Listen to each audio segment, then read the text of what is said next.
انسان بڑا ناشکرا ہے، ساری زندگی خدا سے کہتا رہتا ہے اے خدا تو نے مجھے یہ نہیں دیا وہ نہیں دیا، کبھی دولت کا رونا روتا ہے، کبھی شہرت کا، کبھی کامیابی کا۔ اسے ناکامیوں کا گلہ کرنا تو یاد رہتا ہے لیکن وہ نعمتوں کا شکر ادا کرنا بھول جاتا ہے۔ اگر وہ شمار کرنے لگے تو اسے پتہ چلے کہ خدا کی دی ہوئی نعمتیں ان کمیوں سے کہیں زیادہ ہیں جن کا انسان ہر وقت رونا روتا رہتا ہے۔ تم نے کبھی اپنی آنکھیں بند کر کے کسی اندھے کا درد محسوس کیا ہے؟ وہ میری طرف دیکھتے ہوئے بولے، نہیں امام جی، اپنی آنکھیں بند کرو، صرف ایک لمحے کے لیے سوچو کہ اگر تمہاری پوری زندگی یوں ہی اندھیر ہوتی تو کیا ہوتا۔ ان کے کہنے پہ میں نے اپنی آنکھیں بند کر لیں اور شاید لمحے سے بھی پہلے کھول دیں۔ وہ مسکراتے ہوئے مجھے دیکھ رہے تھے۔ کیا ہوا میاں رحم، تم نے تو بہت جلدی آنکھیں کھول دیں۔ مجھے لگا کہیں سچ مچ۔ میرے لہجے میں خوف صاف محسوس کیا جا سکتا تھا۔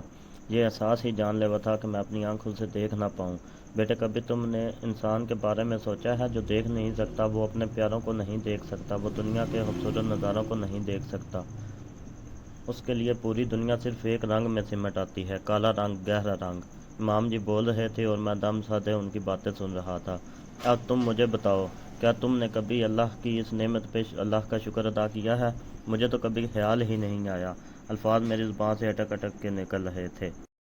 میرے جواب پہ انہوں نے دھیرے سے سر ہلا دیا۔ تم نے کبھی سوچا ہے اگر تم سن نہ سکو تو کیسا محسوس کرو گے؟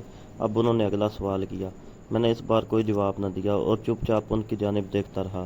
ہماری گلی میں ایک نوجوان رہتا تھا، وہ بہرا تھا۔ ایک روز سڑک پہ جا رہا تھا جب پیچھے سے تیز رفتار ٹرک آیا جس کی بریک فیل ہو گئی تھی۔ ٹرک ڈرائیور نے کافی شور مچایا لیکن وہ نوجوان سن سکتا تو ہٹتا نہ اور نتیجتاً وہ کچلا گیا۔ بات کے اختتام پر وہ خاموش ہو گئے۔ مجھے دکھ نے آ گھیرا۔ کیسے کیسے لوگ تھے جو ان نعمتوں سے محروم تھے، وہ نعمتیں جنہیں ہم کچھ سمجھتے ہی نہیں۔ کبھی کسی گونگے کا درد محسوس کیا ہے؟ میں نے دھیرے سے نفی میں گردن ہلا دی۔ کبھی سوچا ہے وہ کتنا کچھ بولنا چاہتا ہوگا لیکن بول نہیں پاتا؟ وہ کبھی لوگوں کو سمجھا نہیں پاتا کہ وہ کیا چاہتا ہے؟ کبھی اپنی ماں سے محبت کا اظہار نہیں کر پاتا؟ بولتے بولتے ان کا لہجہ بھیگ گیا۔ بہت عرصہ پہلے میں نے ٹی وی پر ایک لڑکی کے بارے میں خبر سنی تھی جو گونگی تھی۔ کچن میں کام کرتے ہوئے بد احتیاطی کی وجہ سے اسے آگ لگ گئی۔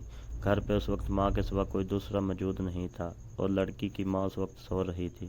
لڑکی درد کی شدت کی وجہ سے چلانا چاہتی تھی لیکن اس کے منہ سے کوئی آواز نہ نکلی۔ وہ خود ہی آگ بجھانے کی کوشش کرتی رہی اور اسی اذیت میں اس کی روح پرواز کر گئی۔ اس لڑکی کی اذیت کے احساس سے ہی میری زبان گنگ ہو گئی۔ امام جی نے میری طرف دیکھا اور دھیرے سے بولے، تم اپنے رب کی کون کون سی نعمت کو جھٹلاؤ گے؟